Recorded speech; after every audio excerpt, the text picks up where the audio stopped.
Alright guys, this weekend I was in Wellington for my second time in Wellington ever, playing War Machine and Hordes. The event was called Call to Arms. It's 2011. The Call to Arms has been running other years. As you can see from this photo, it's basically taking place in a school hall.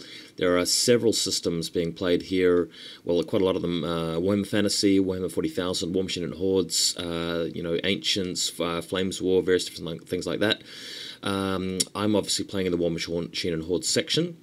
I'm just going to take you through a few pictures I took, when I first got into the hall and sort of after I finished my first game, just to give you an overview of what's going on at the overall event before I go into my coverage of the actual, competition that I played in. So up on the stage you've got the Warhammer Fantasy Battles thing. It's not actually a tournament per se. This was organised by Pete Dunn, and he had basically put together a campaign of the Carrick 8 Peaks Dwarfs versus Orcs and Goblins and Skaven, taken out of a recent White Dwarf magazine. So that's what's going on up on the stage. Next photo here, you can see a lot of sort of goblins against dwarf battles. It looked like a lot of fun. Next photo here, it's quite a lot of infantry in this army. Got a giant spider. Some of the models and armies were quite cool, and of course being in Wellington I get to see a few of these guys that don't really come up to Auckland for tournaments. That's quite a good experience. Next photo, quite a brightly painted Marines army, very pink and purplish, actually played by a girl, so I don't know whether that's sexist or not to say that, but I actually thought her army looked really cool, and up against a couple of monoliths there. Next photo, this was Hagen Kerr's Chaos Space Marine army, and he was the TO, so I think he must have been playing like a stand-in sort of ghost game here against some orcs. What was particularly impressive, if you go to the next photo, was his, I assume this is a Defiler. It's modelled as though it is like an Imperator Titan on a much smaller scale, but very, very awesome looking indeed. Lots of different conversion pieces used there, very impressive.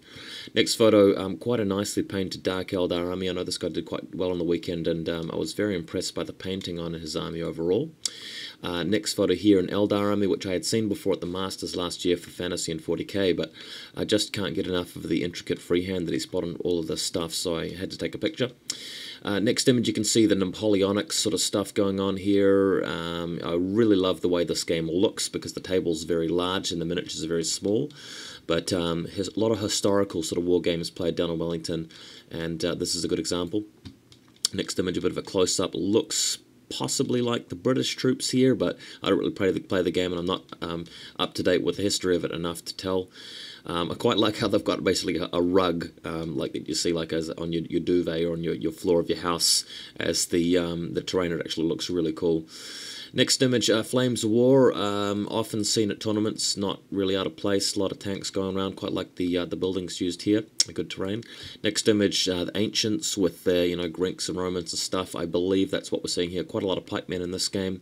I'm not 100% sure if I know which faction I'm talking about here, which game I'm talking about here, but this was played as well.